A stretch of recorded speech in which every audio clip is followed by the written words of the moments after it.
Okatangaises, Okatangais.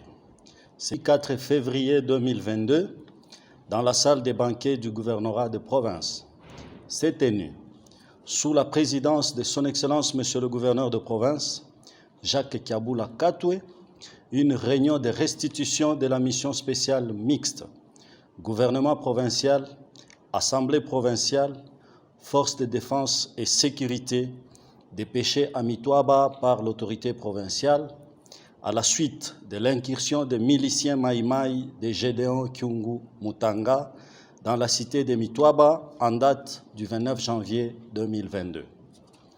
La délégation était conduite par Monsieur le ministre provincial en charge de l'Intérieur et Sécurité sur instruction de Son Excellence Monsieur le gouverneur de province. Du rapport de la délégation mixte, il ressort les faits ci-après. 1. Une centaine d'éléments Maïmaï Mira avaient effectivement mené une incursion dans la cité de Mitouaba le 29 janvier 2022. 2. Ces derniers avaient pour intention de velléités séparatistes en troublant l'ordre public et le fonctionnement des institutions légalement établies. 3. Grâce à l'intervention de nos forces armées et de nos services de sécurité, leurs objectifs ont été anéantis et présentement, ils se trouvent en débandade. 4. Nos forces armées sont à leur poursuite et continuent de sécuriser la zone. Le gouvernement provincial tient à remercier la population de Mitouaba pour son sens élevé de patriotisme et sa collaboration avec toutes nos forces de défense et de sécurité. Son Excellence, Monsieur le gouverneur de province, invite toute la population du Haut-Katanga au calme et à ne pas céder aux rumeurs véhiculées dans les réseaux sociaux. Les activités ont repris normalement dans la cité de Mitouaba. Plus de peur que de mal, la population vaque librement à ses activités. Pour preuve, cet accueil chaleureux que la population a réservé à la délégation conduite par le ministre provincial de l'Intérieur, Jean Lumbwe.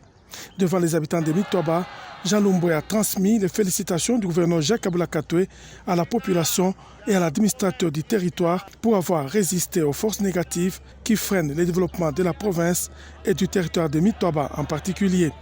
Le ministre provincial de l'Intérieur a par ailleurs invité la population à ne pas se faire manipuler par les ennemis du développement prônés par le président de la République, Félix-Antoine Tshisekedi. Il a surtout exhorté au dialogue. Wakati walipofika tulizani ya kama baba ate anaweza kukimbia, lakini yeye kama mshujaa kabisa, kila mara tulikuwa tunaongea naye kushinga, anasema Mitouaba iko katika amani, Mitouaba iko katika salama, Mitouaba iko mzuri, tunaendelea pamoja na wakinga salama kwa ajili ya kuwachunga raia wetu. Bale balikuya na ile mawazo ya kuya kushimika drapo na kufanya hii Mitouaba ikuye capital, haiko mawazo mzuri. Mawazo mzuri ni ya kuzungumuza. Atupende population yetu kusubir manipulation.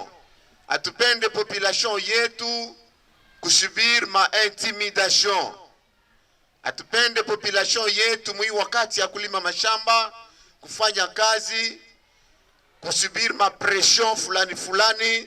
Hapa Mitouaba wakati tunafika tunaona watu inaleta furaha. Juste après son adresse qui a visiblement convaincu cette population, tant appauvrie par les forces négatives, le ministre provincial de l'Intérieur a présidé le conseil de sécurité locale afin de peaufiner des stratégies qui pourront sécuriser la population de Mitouaba.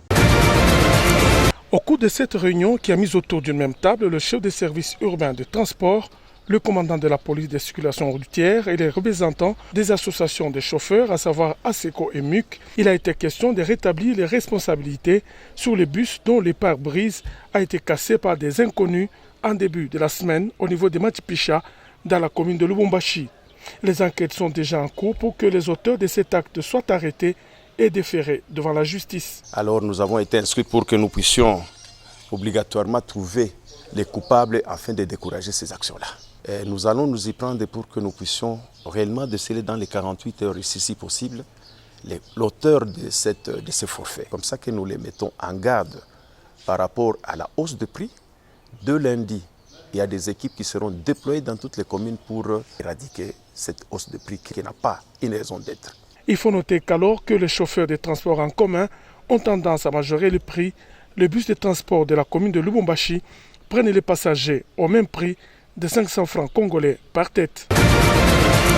La célébration de la 69e journée mondiale de lutte contre la lèpre, placée sous le thème « Tous pour zéro infection et maladie, zéro handicap, zéro stigmatisation et discrimination », unissons-nous pour mettre fin à la lèpre, se poursuit normalement sous la supervision du ministère provincial de la Santé. Sous la houlette du ministre provincial Joseph Nsambi Boulanda, la coordination provinciale du programme lèpre et tuberculose, dirigée par Gift Moeloa, a mis en place un programme de sensibilisation et de dépistage des malades à travers différents villages. Au nom du coordonnateur Gift Moeloa, le superviseur Action d'Amiens, Patrick Tidaou, est allé en campagne de sensibilisation et de réconfort aux anciens malades du centre de référence pour lèpre et tuberculose Saint-Scolastique de Kapoloé. Le médecin chef des zones de santé, Carlo Tchenda, a invité les anciens malades à faire attention comme la lèpre est encore là. Cette année ici, nous avons eu 7 cas, les nouveaux cas, où nous avons aussi ajouté à des anciens malades, ce qui a fait un total de 67. Oui, la hausse est justifiée par les campagnes qui ont été organisées, qui nous ont permis à chercher ou à trouver encore le grand nombre de malades. Patrick Tidaou a remis symboliquement un colis de vivres au médecin-chef des zones Carlos Tchenda pour remettre à son tour aux pensionnaires.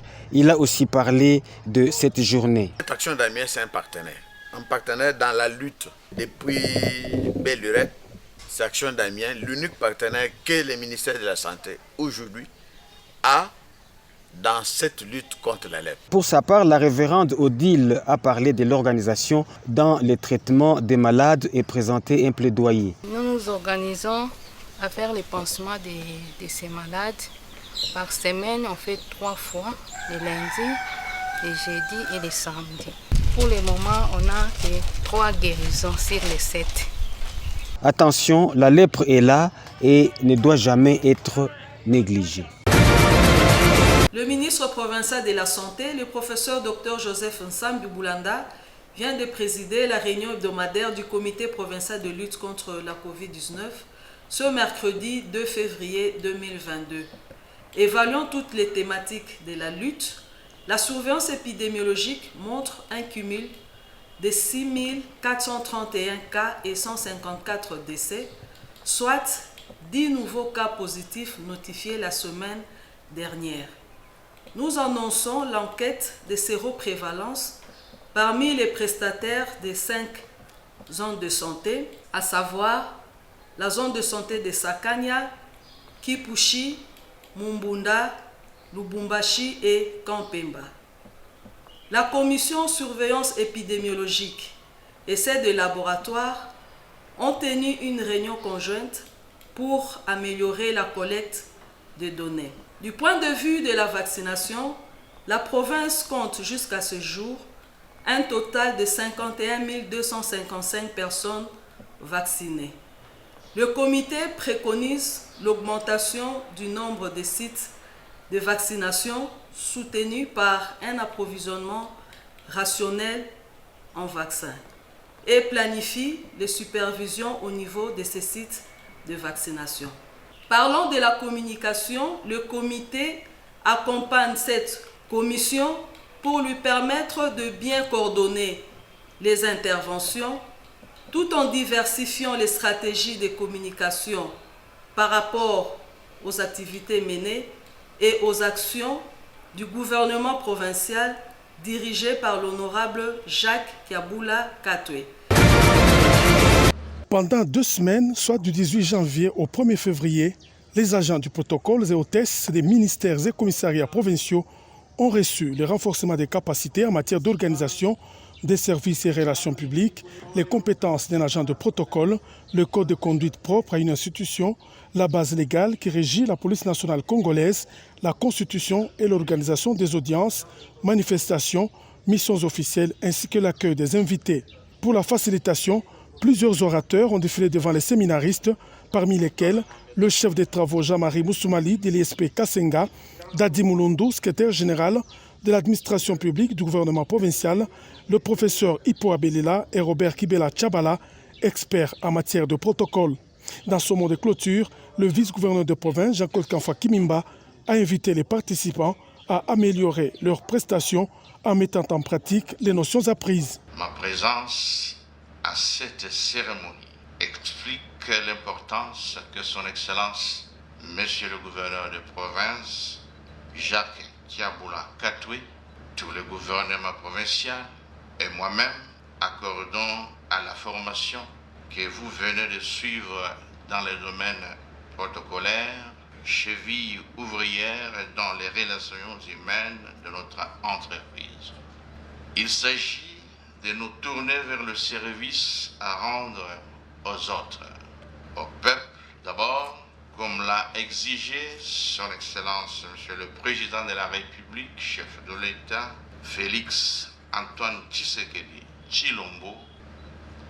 Vous avez eu, chers agents du protocole et hôtesses des ministères et commissaires de la province du Haut-Katanga, l'occasion de suivre attentivement la formation que certains ont peut-être suivie en février 2020, que toutes les notions apprises concourent à l'exploit, au changement de la manière d'être, d'agir et de réagir.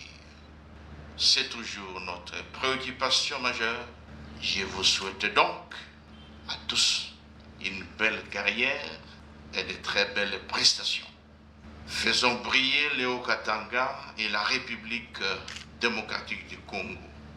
Au nom de son Excellence, Monsieur le gouverneur de province empêché, je déclare close les activités de formation protocolaire des agents et hôtesses du gouvernement provincial du Haut-Katanga et je vous remercie.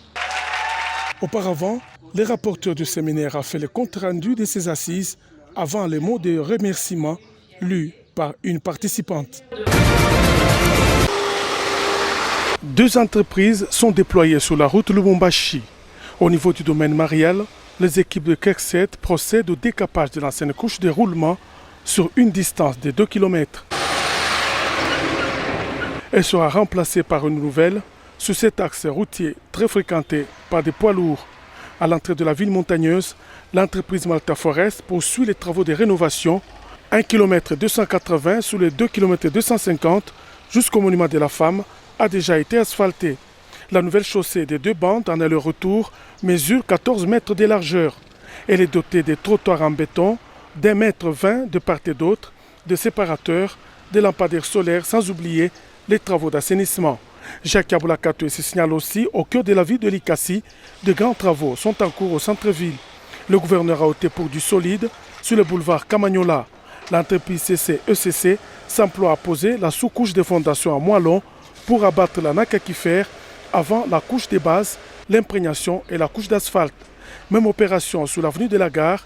Ici, la purge a atteint 1,20 m de profondeur. On y procède à la pose de la couche de fondation en moellon. Les travaux déboucheront sur le boulevard de l'Indépendance en pleine réhabilitation.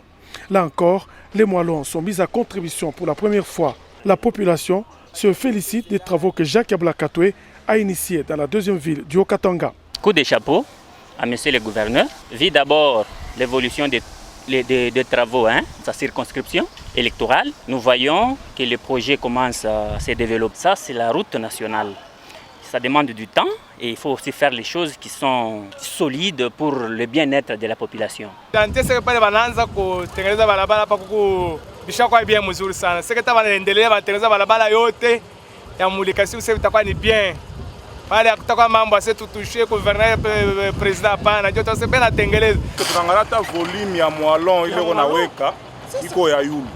le problème qui est là, c'est le problème de ma charge.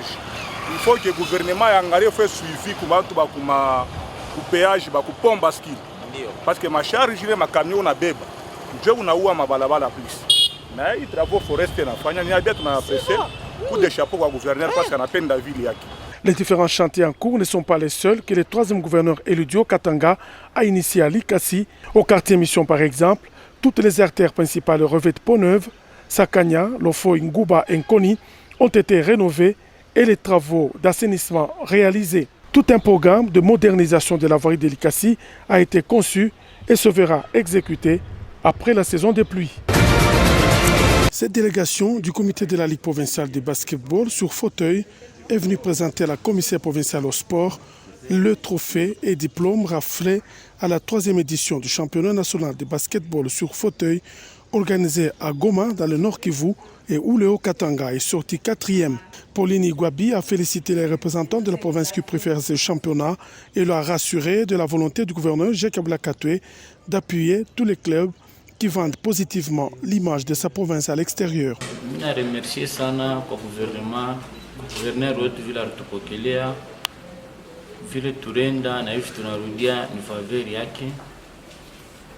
Mu aide la rutuide, mi a bénéficié kile shikujatandre se mintapata. Mama ministre na mfelicite sana mu vile rutusaidia na kwa gouverneur na president wetu. Na félicité tout bantu bote vile tu bartusaidia na wale waratuencourager njoo ya départ yetu. Par la suite, Pauline Igwabi accordera son hospitalité au nouveau comité de gestion du stade omnisport Frédéric Kibasa Maliba, venu présenter l'état actuel de cette structure sportive.